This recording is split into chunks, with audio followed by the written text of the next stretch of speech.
I'd like to call this meeting to order. It is November 19th, almost Thanksgiving. I'm getting hungry. Roll call, please. Gabriel, Here. Evans, Here. Miller, Gookin, Yep. Wood, Yes. English. Here. Thank you all. Invocation, Stephen isn't here, so we're going to move on to the pledge. Dan, English, would you do the pledge for us, please? Sure. I pledge allegiance to the flag of the United States of America and to the republic for which it stands, one nation, under God, indivisible, with liberty and justice for all. Okay. Thank you, Dan. Any amendments to the agenda, council? Hearing none, move on to presentations. The fire boys are here to talk about CDA Pulse Point Mobile Unit. Steve Jones and who else is there? Craig Etherton. Greg. Okay, thanks for having us here today. We just wanted to come and tell you a little bit about this new program that we've implemented here in the city. We're just a little bit over a month since kind of our big live launch out to the community. We were shooting for the last council meeting, but we didn't quite make it. So here we are. So just real quick, this is the end of the presentation. Hey, perfect. And if anyone has any questions. They probably want him over Brother Mike. Yeah. Okay, so a little bit about Pulse Point. Pulse Point is a 501c3 public nonprofit foundation that's responsible for Pulse Point Respond, which is an app and ecosystem that alerts citizens and off-duty public safety professionals to the nearby need for CPR.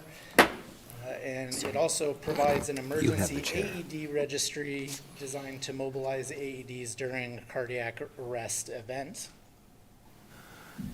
So essentially, you download the app, and we'll show you those in a minute. And if you are nearby and you have signed up as somebody who knows CPR and is willing to do CPR, bystander CPR, if it comes out, then you would get an alert on your phone. It would show you kind of where you are, where the call is, if there's any AEDs that are nearby. You can, it has a connection to a scanner app, so you can hear the radio broadcast. You can know where the units are and how close they are. It's got a metronome there to help you do CPR as well. This is just another look here.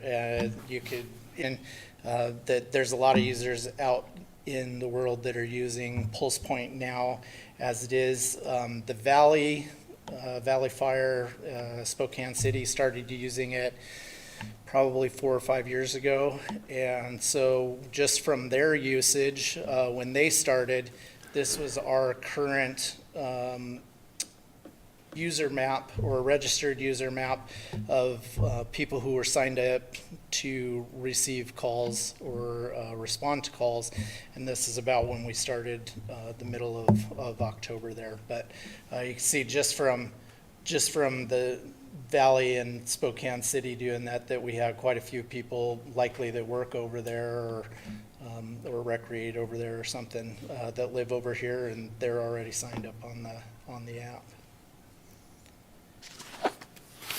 So back in 2020, the American Heart Association came out with a couple of recommendations that would help to increase bystander CPR.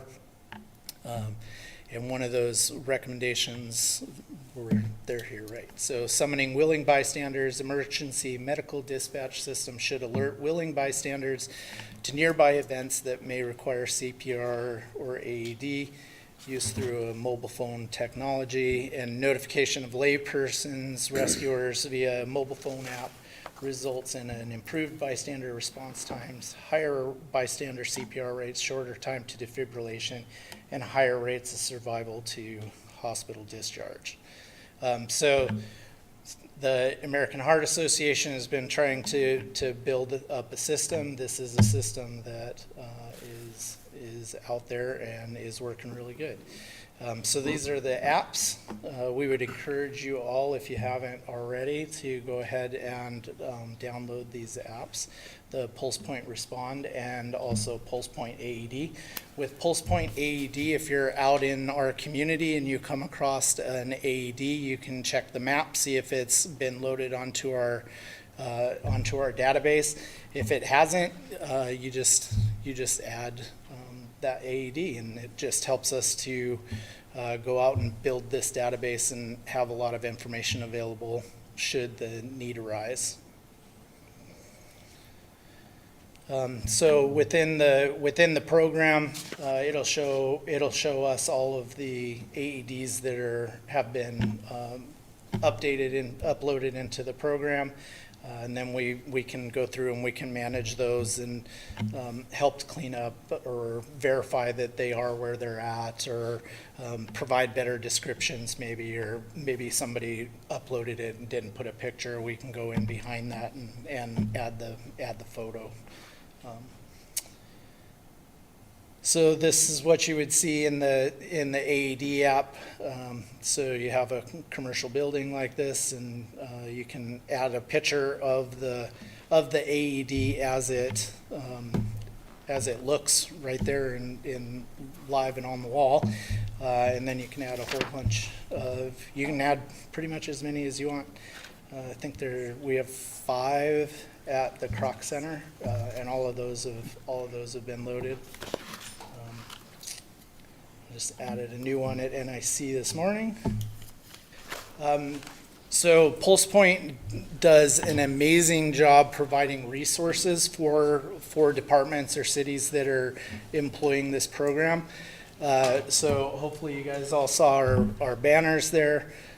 They provide the artwork that is in the printer format, and all we had to do was give them logos, and our local print shops was able to throw our logo onto those banners, and so we get a real nice product there. They've also got formatted banners, postcards, social media pictures that are all formatted to be used on social media, so that they look the way that they're supposed to look on your phone or on your computer. So, and then so this just ended in November. November is Sudden Cardiac Arrest Month.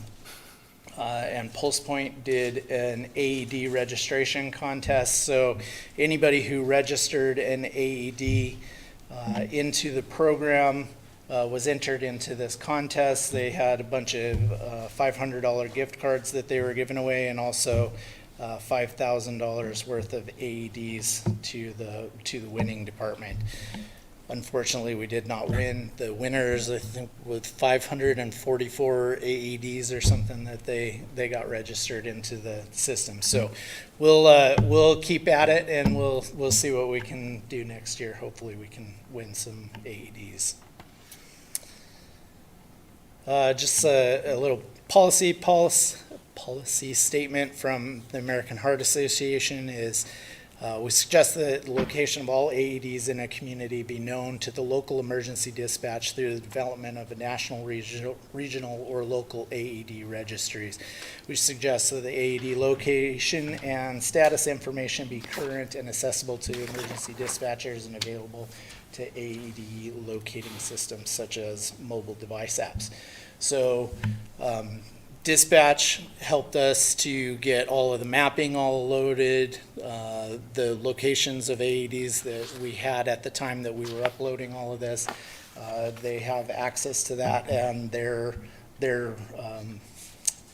pro users as well, so I think they can pull up the app, or hopefully it's in the CAD monitor as well. And then, so just another little bit about PulsePoint. So there's never a charge to use the registry for the general public. Now, it did cost, one of the things that kind of held us up for a little while was getting the initial setup funding, and there's obviously an ongoing charge that goes to Pulse Point for maintaining the system and just for having us to be involved. We were pretty lucky, and we got Heritage Health to put up the initial programming funds to get it all installed. And then we're hopeful that they are going to be able to, between them and Kootenai County EMS, we should have the ongoing expense for this program covered. So this isn't going to cost any of our cities or any of our jurisdictions to keep and maintain this program going. So the program will also show you responses, so where your fire department's going. So here it's alerting that there's a vegetation fire. And here they're showing a car wreck and where that is. And then this is a structure fire, obviously. So it's a little bit like a scanner app. It's a little bit like a crowdsourced CPR deal. One real cool story, I think EMS Officer Jones will share of one of our off-duty guys. So yeah, you guys know Eric Loney. He's one of our engineer paramedics, and he lives over in Spokane.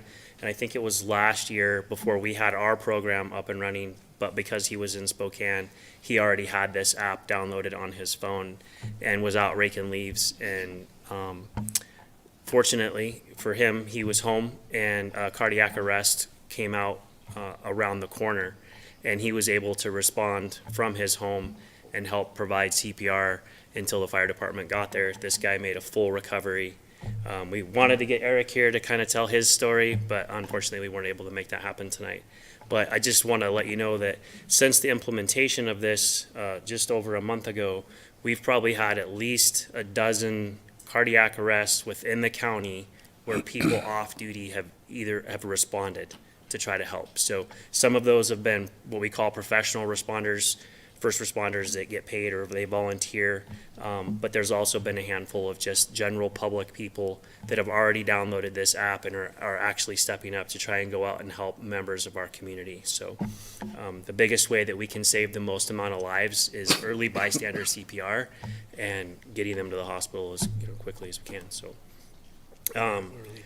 early defib as well, excuse me. But I want to make sure you guys know too that this is a Kootenai County-wide program, so we have 11 partner agencies total that are participating in this program. So the really neat thing about that is that each individual jurisdiction is able to kind of manage their own software per se.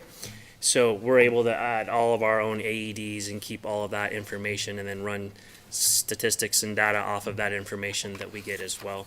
Every time there's a cardiac arrest that comes out within the city, we get a report that gets sent to us via email, so we can see how many AEDs were available in that area, how many responders were actually in that immediate area that may or may not have responded.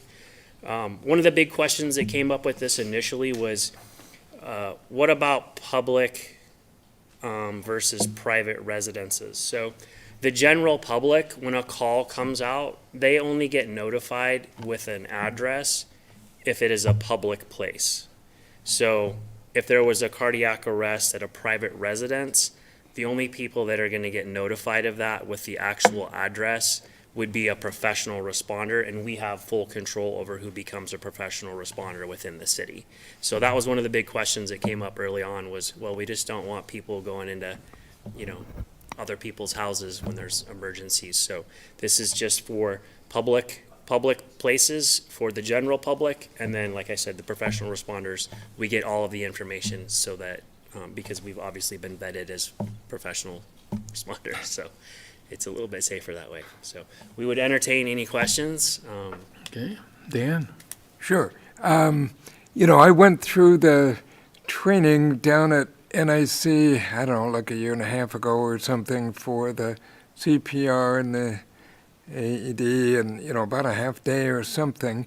And then we have a little counseling clinic about 3 blocks down, and it's like, oh, we should have one of those, but it's like, when you're on a little bit of a margin and you got to pay payroll or the Xerox payment or something. But I'm wondering, is there any kind of grants or help for people like us that, gee, I'd do that if we had a little help, and I'll be glad to list on there, but I don't know. Yeah, as far as like CPR training, that's definitely Well, no, something we to help a with, but grant to help buy get an AED. Yeah, there's a handful of different programs out there that we could meet with you privately with, and we could talk to you about that. And there's a lot of different things that local organizations have done: car washes, bake sales, donations, silent auctions, live auctions, those types of things as well to Okay. generate money to be able to purchase those. But we do have some purchasing power to save some money, so we can definitely Okay, help with something. because I'm like sure there's other people, watching this. Yeah, would we get be calls willing all the to do time that, so, yeah. asking us how can we help Yeah. them get an AED in their location. Yeah. And so we do everything So- we can to make that happen. Okay, thanks. Questions, anybody? Wait, Kenny. Mr. Mayor, do you have a number yet? Is it gone live? It's live And what's your number so far? for Of total people that cardiac. are signed up, yeah. Oh, well, that was what we just showed you on the map. We have to. That's a lot of We don't dots. get to see that data because we don't have those rights. But we're actually going to make that phone call this week because we want to see what the difference was pre-November 1st and up to date. So we can certainly send that to you guys once we get it, so you can see how many more yellow dots there are on the Idaho side. But like Craig and I, we've had Pulse Point on our phones for years. One of the other things I want to mention that I failed to mention was it doesn't matter where you're at in the country. If Pulse Point is active in that city, if you're within a close proximity, you're going to get a notification. So you don't even have to go from city to city and turn it. Generally speaking, the pads themselves expire every couple of years, so we help different agencies be able to rotate those out so that they have pads that aren't expired. An AED itself, honestly, I don't know what the shelf on life the is. federal list, I think it's 10 or 15 years is where it starts to become. And some maintenance, somewhat Yeah. regular maintenance. Is that on the person who has it, or do you guys make your rounds?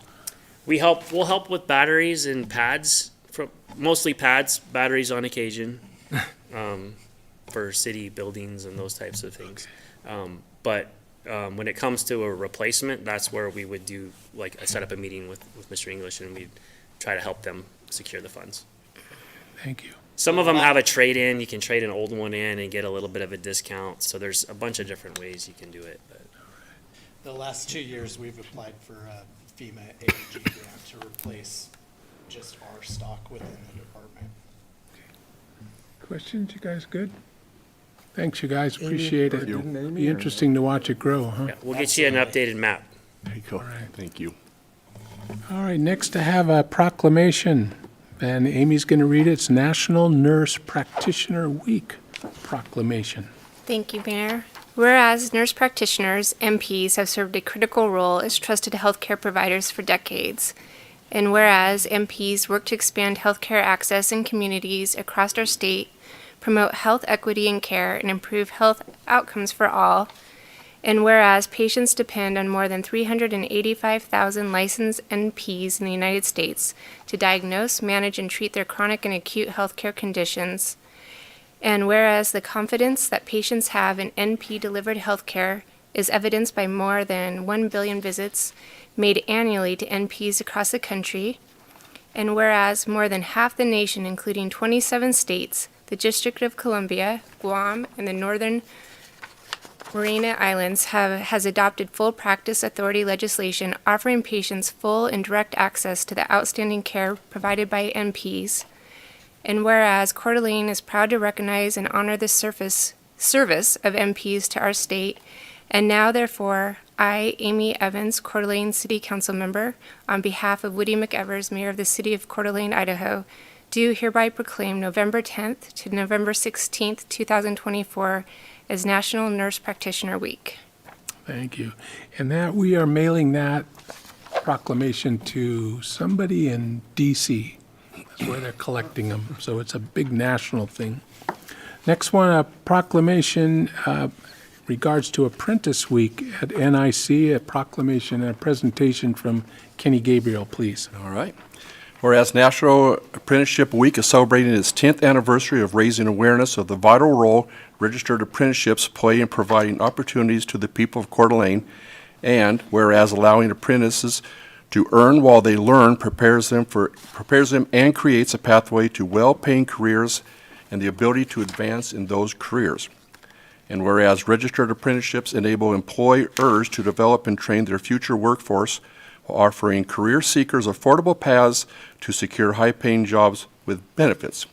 And whereas registered apprenticeship programs are able to meet the changing demands of Idaho's economy and provide a path for all qualified individuals to become apprentices and contribute to Idaho's industries. And whereas the advancement and well-being of the state of Idaho depends on its ability to expand opportunities in its workforce, they are inclusive of people who are historically underserved, marginalized, and adversely affected by persistent poverty and inequality in their chosen fields. And whereas the City of Coeur d'Alene recognizes registered apprenticeship in a proven and an industry-driven training model that can build up a workforce for the jobs necessary to help our economy thrive, especially jobs in growth industries like manufacturing, healthcare, high-tech, energy, and construction. And whereas the City of Coeur d'Alene recognizes that registered apprenticeships deliver a critical talent pipeline that can help address our state's pressing issues such as modernizing our cybersecurity response, addressing public health, and strengthening our state's infrastructure. Now, on behalf of Woody McEvers, Mayor of the City of Coeur d'Alene, do hereby proclaim the week of November 17th to November 23rd as National Apprenticeship Week. And Brenda Hamilton, all the way from North Idaho, workforce apprentice. She's got a little presentation, and we'll give you that cool piece of paper there. Thanks for coming out, you guys.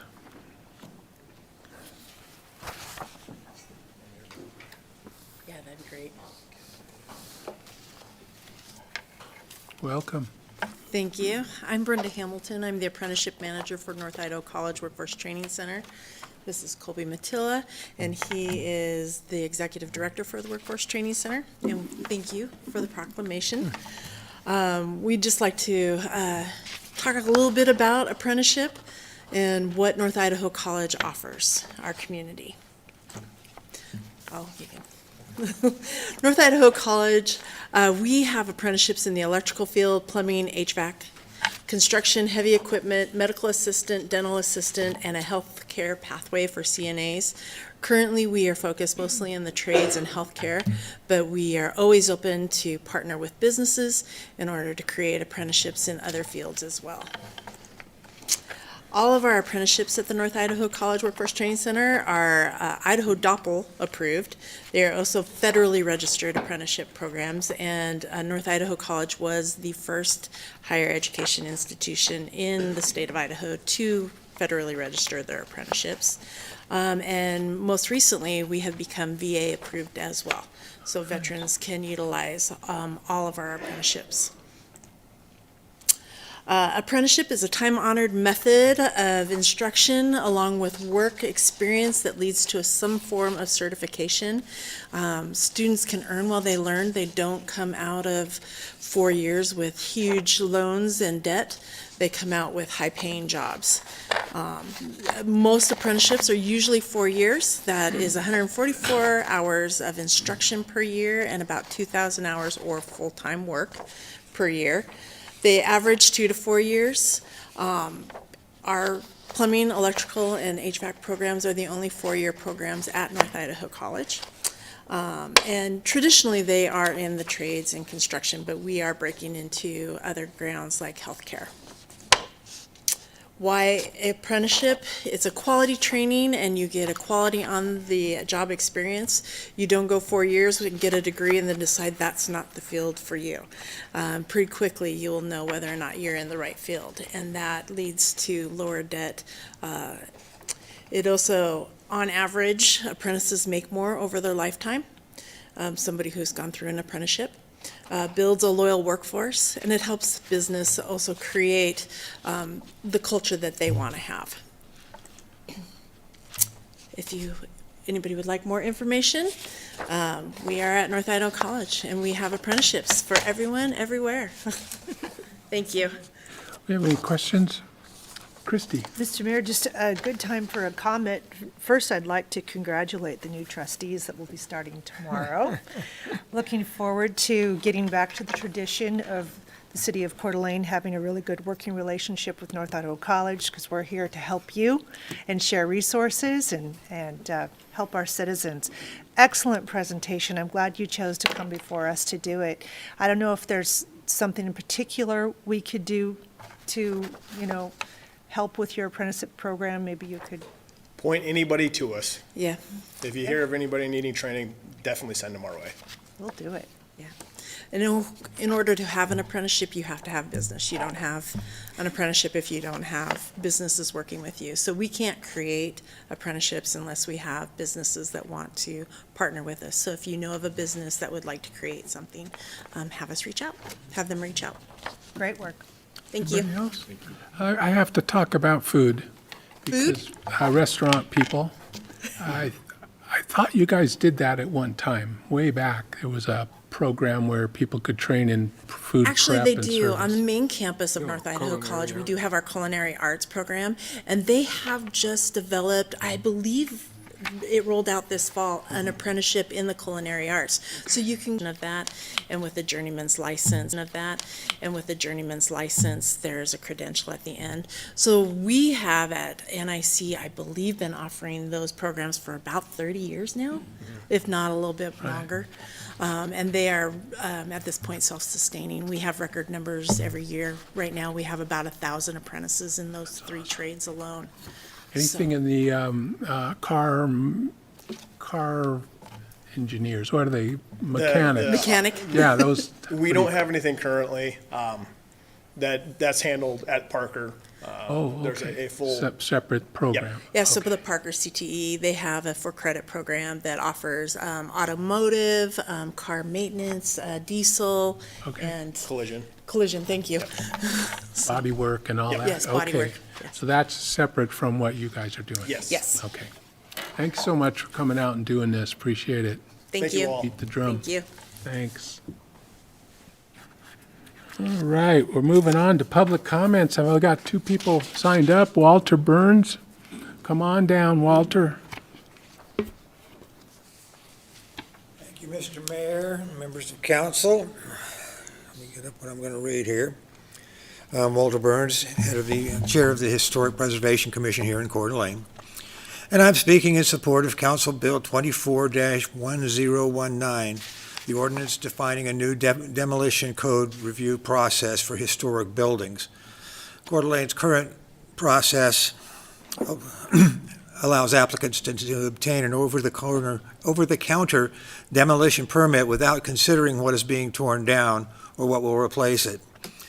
This process fails to support the needs of historic preservation.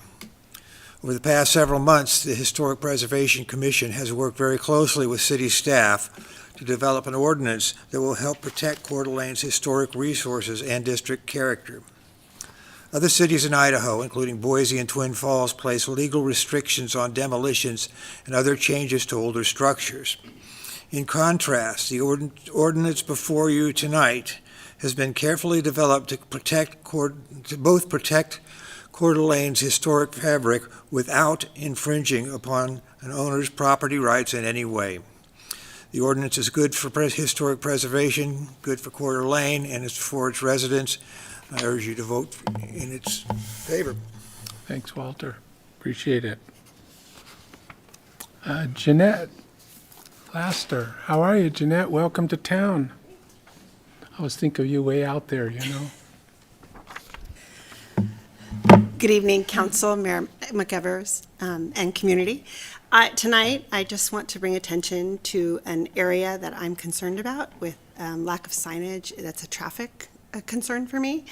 As you know, my office sits at the corner of Fort Grounds Drive, and I often get the privilege of looking out my window at the intersection of Northwest Boulevard and Fort Grounds Drive. Last year I had a hamstring reconstruction, and I often need to stand and stretch, and I walk to the doorway and I look out the window, and or walk outside and stand on the patio. And it's not unusual for me to see a wrong-way driver turning off of Northwest Boulevard onto the entrance of Government Way. And tonight, I had that privilege of having that person, that same one type of wrong-way driver, stop 2 feet in front of me on my way to this meeting. And last week, I watched a similar situation. So I think it's always that left turn from Northwest Boulevard onto Government Way, and they miss the median. And I'd love to have, I think there should be some additional signage or something there that says wrong way. And that's it. Thank you. Thanks for sharing that. Jeanette, we'll look at it. Troy, you got that on your list? Anyone else?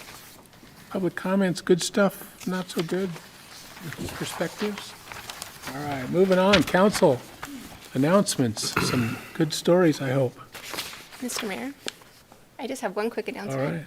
We have an opening on the Arts Commission, so if anybody is interested in becoming involved in the city, it's a really active working commission with lots of great projects throughout the city in both bronzes, performing arts, and looking at our ordinance and how to expand our opportunities to our citizens.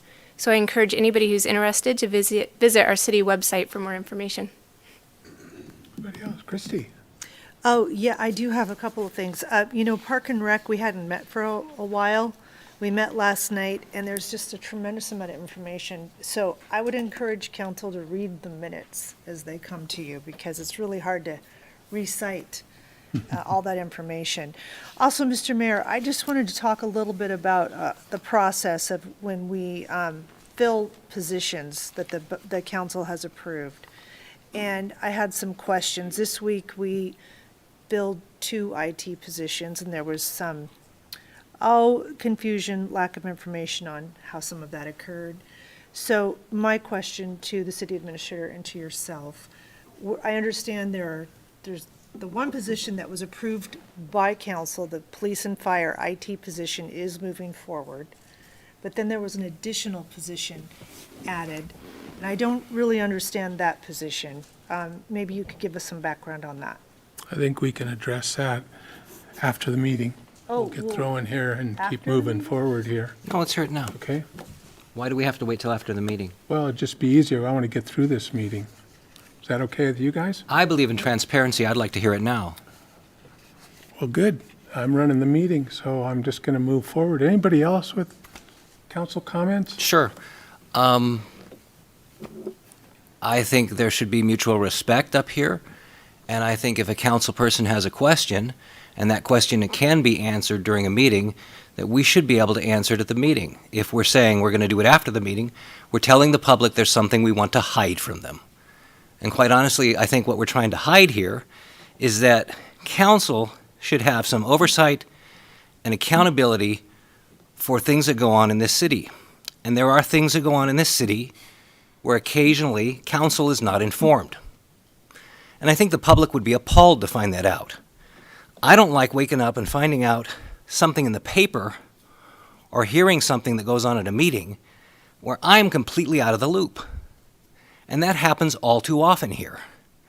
And so I would make a motion to overrule the chair here to proceed and hear about these new positions. Okay, so do you want to address that, Troy? I do. We were trying to save some face here. The question is about the position in municipal services, is that correct? Correct. Council approved that position 2 years ago. It has been in your financial plan for 2 years. I've worked with multiple mayors during that period of time to square up the budget because we are spending more money. Put the microphone up a little bit. We are spending more money than we have to cover the expenses, so we're going into fund balance. So I met with the chief of police and we discussed a possible opportunity for the IT position that council approved at the very last moment during the budget process to see if there was a work out, meaning could we work that position into the general fund and use it for other purposes than the police department. I had the Director of Municipal Services and Information Technology at that meeting. Unfortunately, not all the information was shared with a council member because there was no questions directed at Administrator Tymason nor at the Director of Municipal Services and IT about what that discussion took place. So I would suggest that as a administrator for the city, we didn't have a chance to share what the game plan was. In so doing, the city of Coeur d'Alene has 2 IT techs. We worked that position a couple of years ago. The Director of Municipal Services and Information Technology gave up a portion of a position to get the IT tech, and the position has been held primarily due to financing, meaning we don't have enough cash flow to cover our debts. But more importantly, we didn't have an administrator that oversees IT that would be an integral part to hiring an IT tech that ultimately would work on our entire network and ask the good questions of a candidate. So that was the game plan that was relayed to Chief White and the administrator and Renata McLeod. Mr. Mayor, follow-up? I appreciate that information. I think what I'm getting at is, well, I don't disagree that IT needs new positions. I think that that is part of a strategic plan that we need to have. But when we go through our budget process, council's very particular about looking at those open positions, and we've had to pass them a few years in a row now, So I'm just curious, the process of how we decide is what I want to get to. It never came back to council. And so I wanted to have that discussion between council, not to cause problems, but that we need to be aware that if we're going to fill a position, it should probably come back for discussion.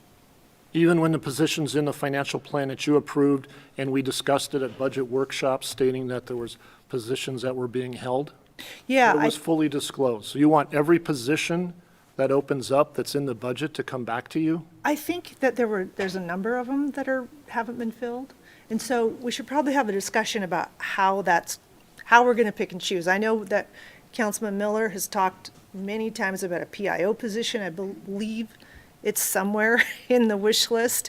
It's not in a budget, though. If I can just interrupt, just to defend all the process we go through, there's not a PIO in there. This administrator has never gone around the back of council, and everything that's being done has been approved by you in the financial plan as of October 1st, 2025.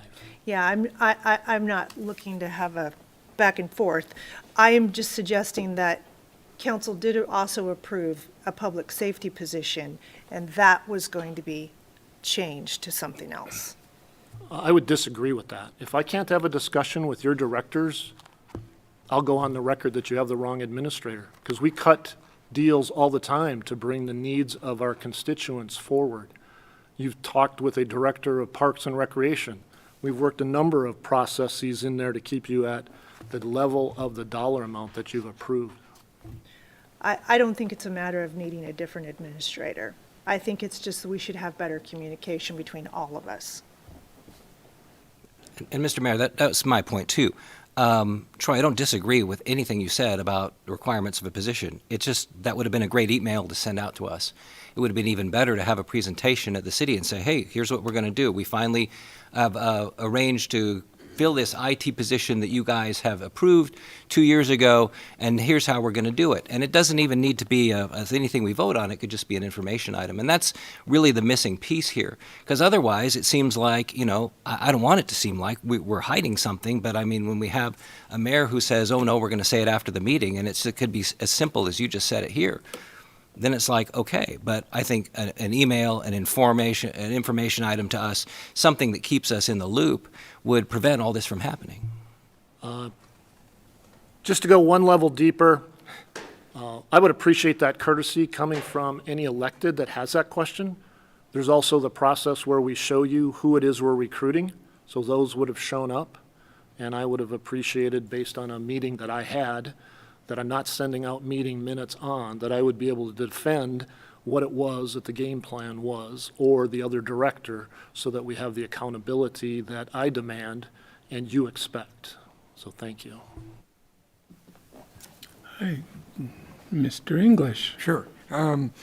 Yeah, actually, I think these are both, important positions. We needed them both. They have some different roles. I guess we can talk about process and stuff. I'm also very mindful of not, we got to let the administrator be the administrator too.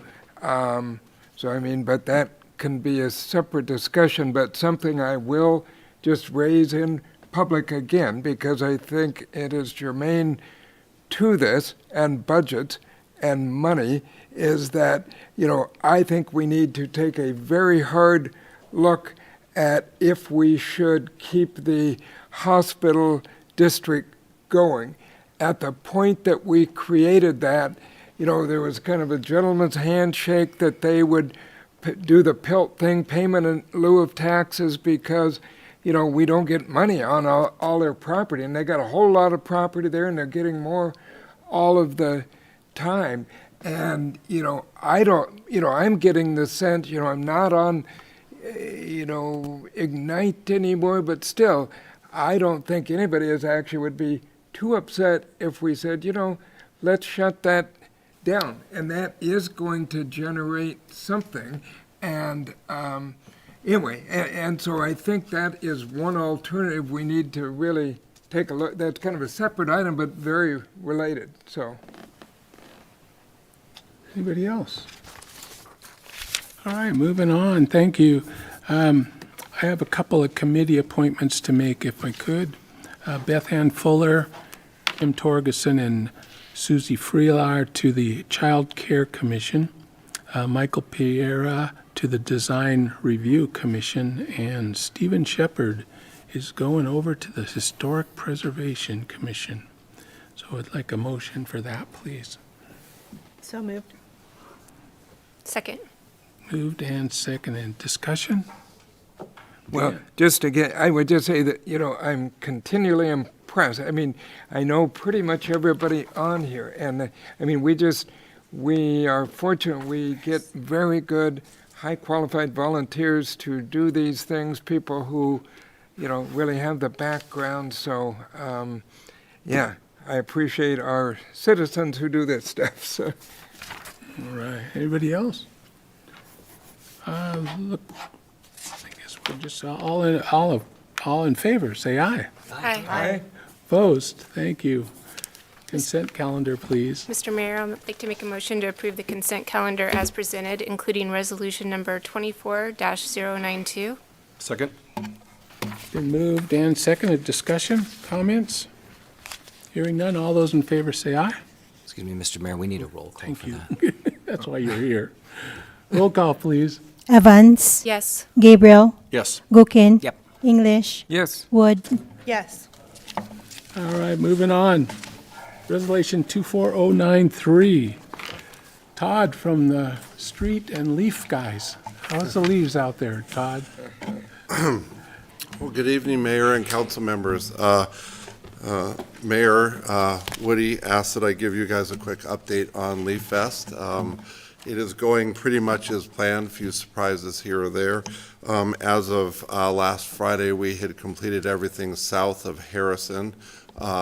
Yesterday, we moved up to the north, kind of had to bounce around a little bit. We had to move up into the fairways and then into Indian Meadows, North Shire. The reason for bouncing around, we don't like to do that. Garbage day is always a problem when we're doing these activities. So sometimes, depending how long it takes us in a neighborhood, we have to adjust our schedule. So that's why we bounce around. Another thing that we're looking for is areas that create a lot of volume, because we try and stay in front of the grinder that sits at our shop for the next week. It's very expensive, so we want to have all the material there so it's not waiting on us. So we also pick areas that create a lot of volume. just for an update, today we hauled 117 loads. That's probably average. So those are city dump trucks where we're in the neighborhoods. We haul them back to our street shop. So currently, to date, today, we have hauled 705 loads of city dump trucks to our shop. To put that in perspective, last year at completion of Leaf Fest, we had hauled 799 loads. So we are just over the halfway mark. There was a lot of leaves this year. We are already looking to be in the 800s at this point.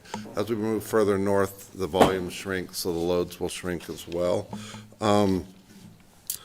Our sweepers will finish tomorrow in Indian Meadows, start in Northshire, try and keep up. The ballet, as I call it, of pickup. We are starting south of Kathleen, between Kathleen and I-90, working from basically Northwest Boulevard east, and we will go all the way up into Best Hills and stuff, so hopefully we get that far tomorrow. A lot of things affect how fast we go. I was sharing with Councilmember Gookin before the meeting, the cool temperatures of the morning put our sweepers about 2 hours behind.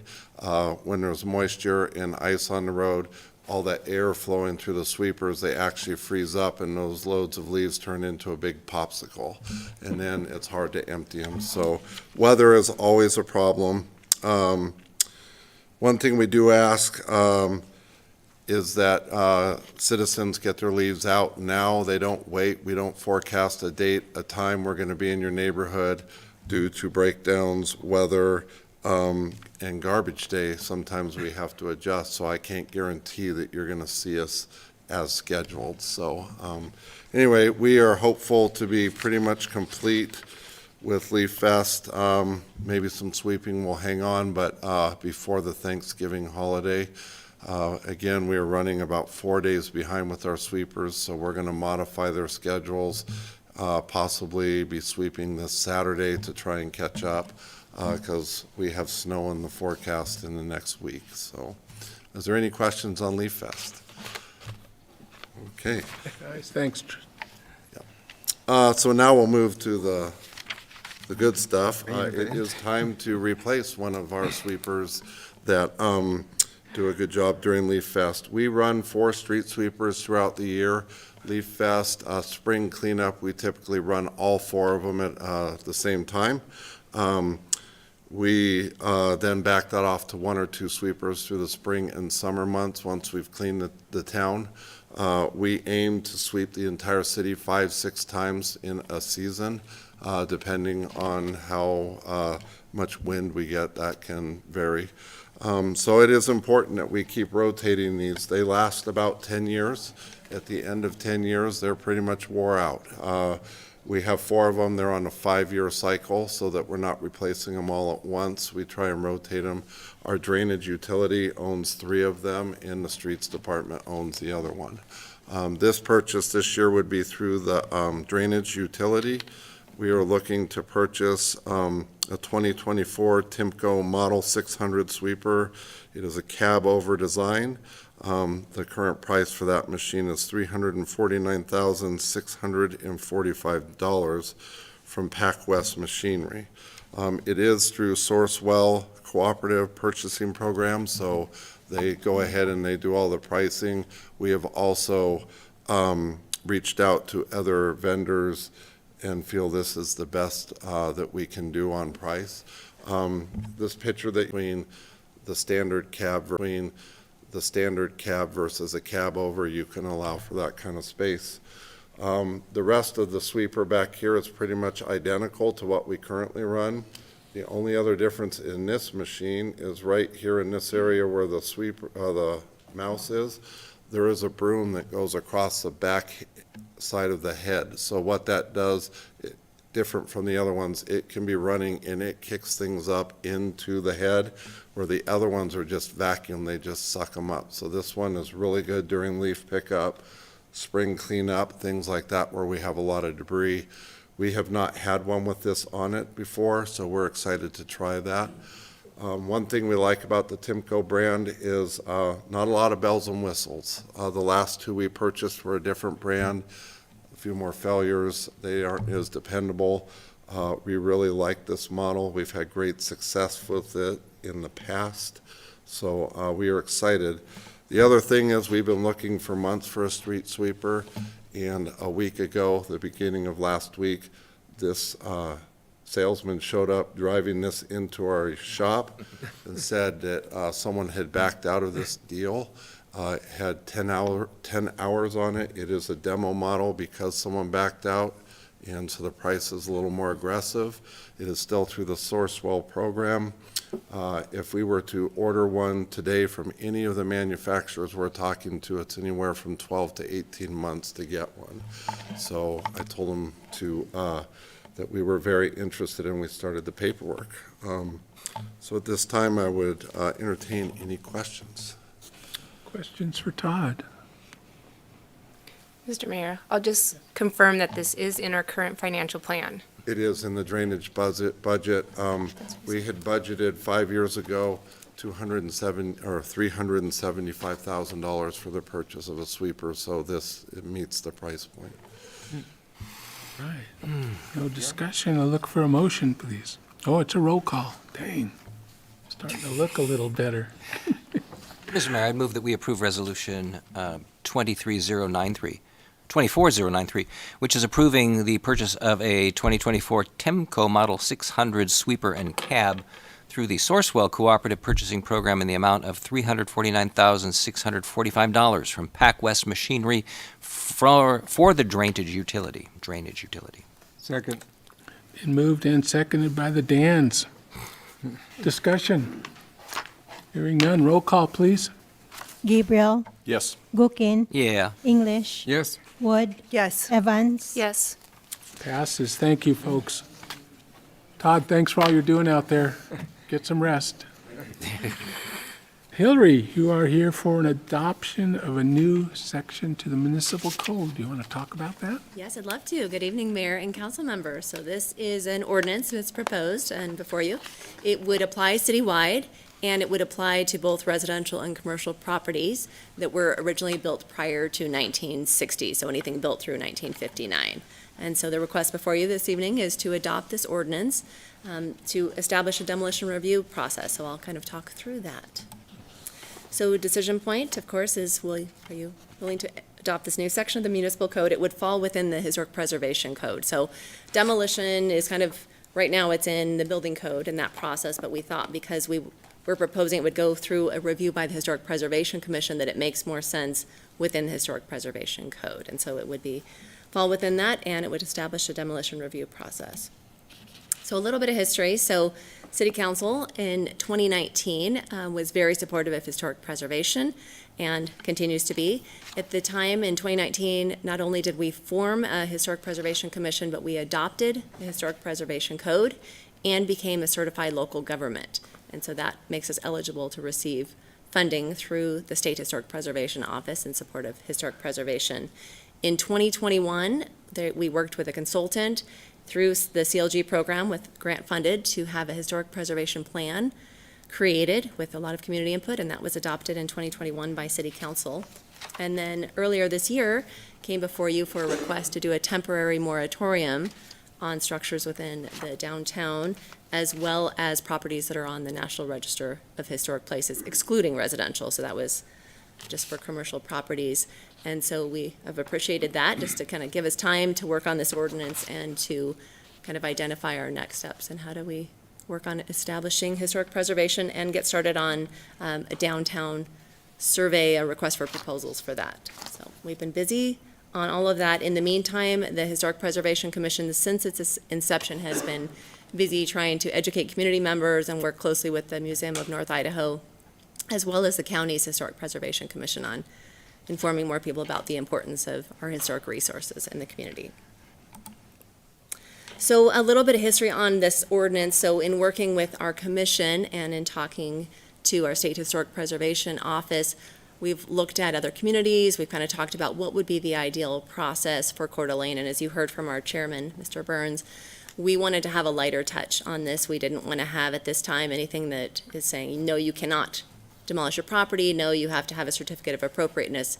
It's really just to have a process that allows a little bit of review, some education, recommendation. Have you considered restoring and preserving this property? If not, may we take some photos just for photo documentation? And so really that's the goal of this process. And so in so doing, I worked closely with our building official, Ted Lancy, who is here, and of course our city attorney, Randy Adams, to draft an ordinance for your consideration this evening.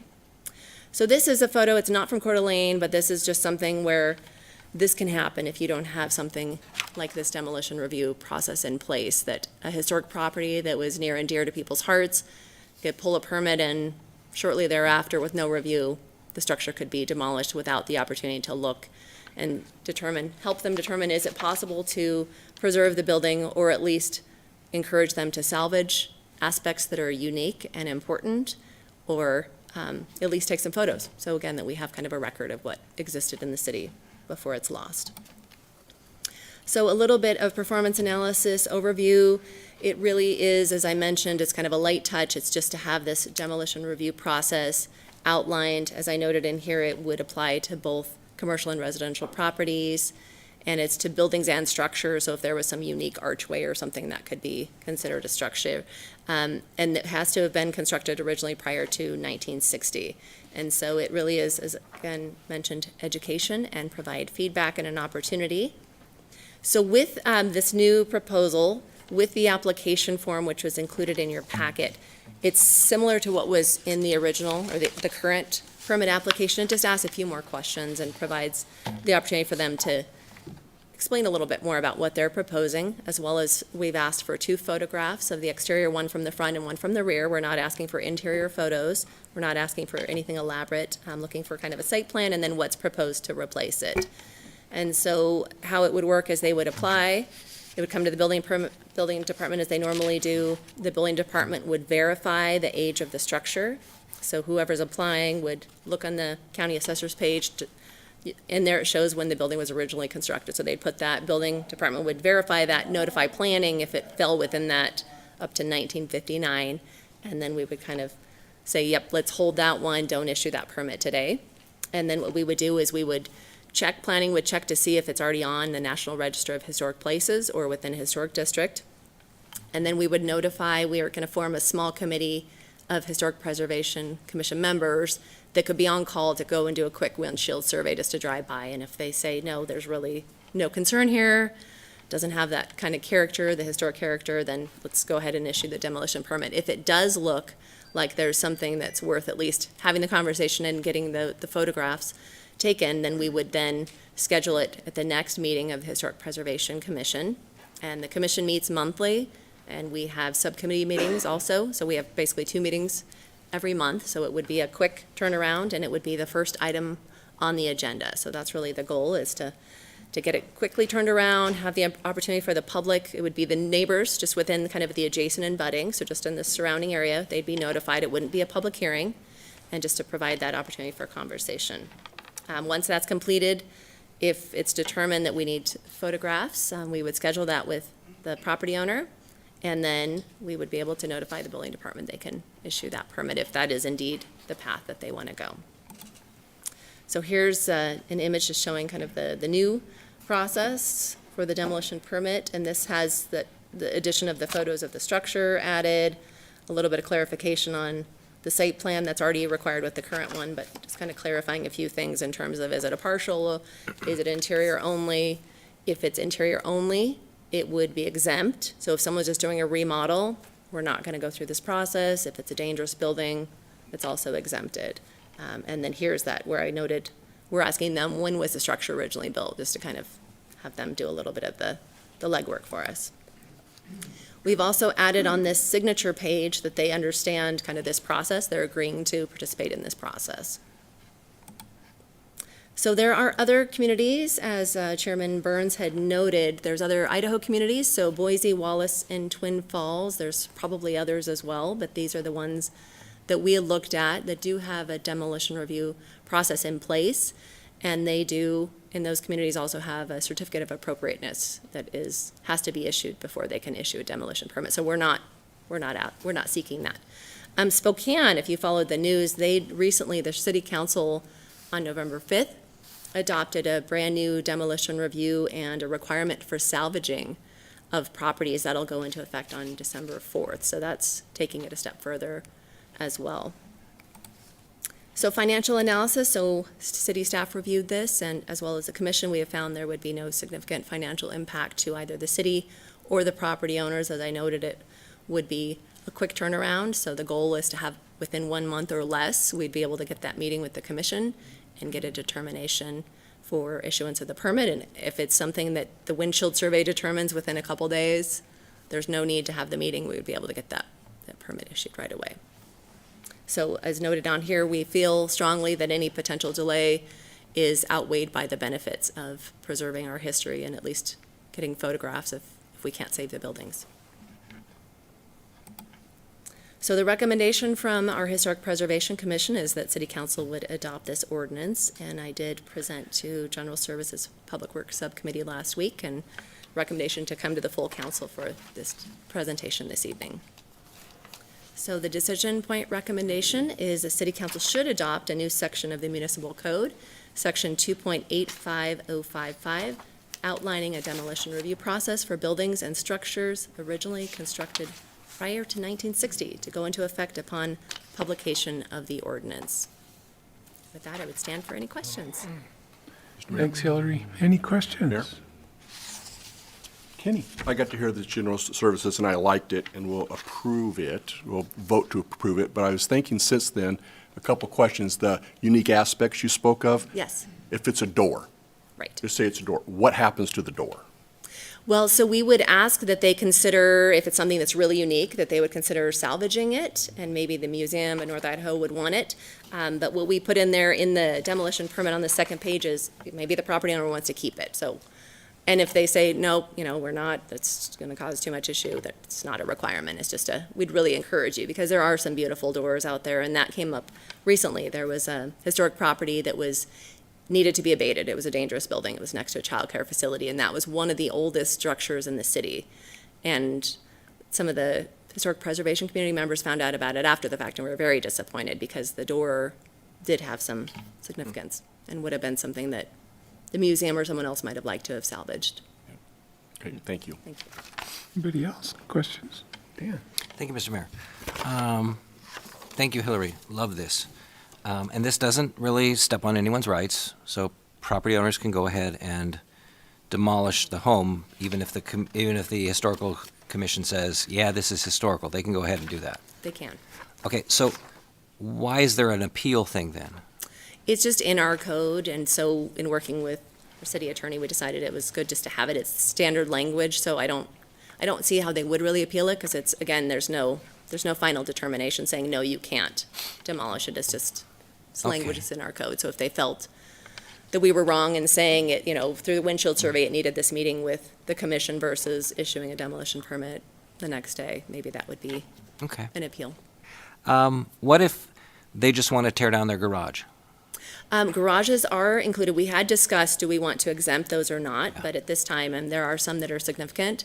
We've discovered that through the work on the Garden District neighborhood, that now we're being asked by the National Park Service and the State Historic Preservation Office to survey outbuildings. And there are some that are of significance, if you can believe it. Some of them are ready to be torn down, but others are of unique interest. And again, just to have the opportunity to take photos and see if there's anything worthy of salvaging.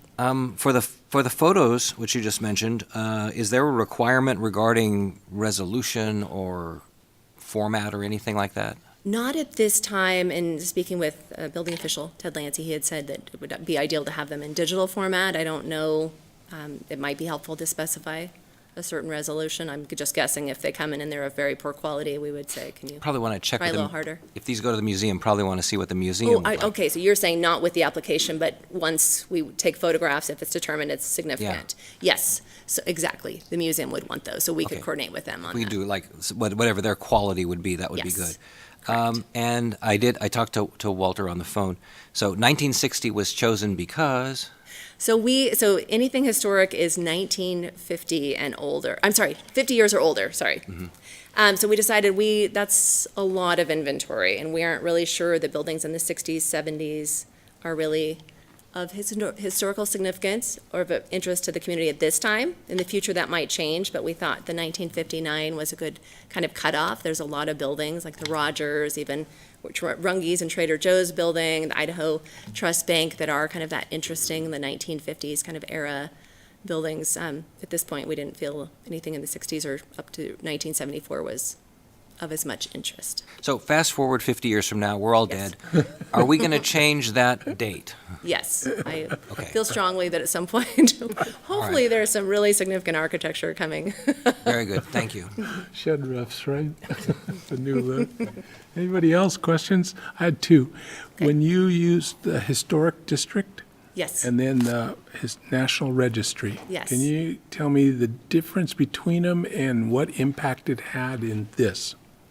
So when talking about, the National Register of Historic Places, you can either have an individual structure or a whole neighborhood listed within that National Register. And so currently we have, I don't know, Walter might be able to help me, there's probably 10 structures within the city limits that are on that register specifically. The Fort Grounds neighborhood is on the National Register, and Garden District will soon be. We're hoping by the end of the year or early 2025. We kind of left it to say historic district because we have the option to also create a local historic district. So that could be something in the future that it might be local versus on the National Register. So it doesn't have any bearing on this part of it? It's only just on that Demolition. demolition permit application is a question. So if Okay. it's within that, one of those districts, or it's on that would probably say, yes, you need to go to the commission for this review and discussion and photographs. Got it. All right, thank you. You're welcome. Other questions?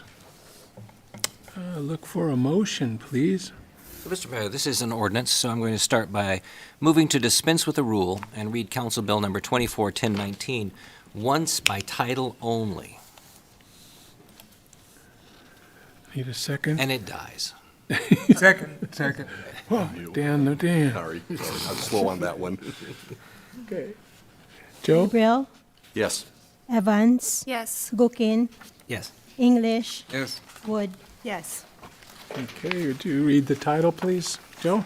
Council Bill Number 241019, an ordinance providing for an amendment to Coeur d'Alene Municipal Code 28520, providing for the adoption of a new section of the Coeur d'Alene Municipal Code 28555, demolition review process for historic buildings, providing for the adoption of a new section of the Coeur d'Alene Municipal Code 15877, demolition review process for historic buildings, providing for the repeal of conflicting ordinances, providing for severability, providing for the publication of a summary of the ordinance, and providing for an effective date thereof.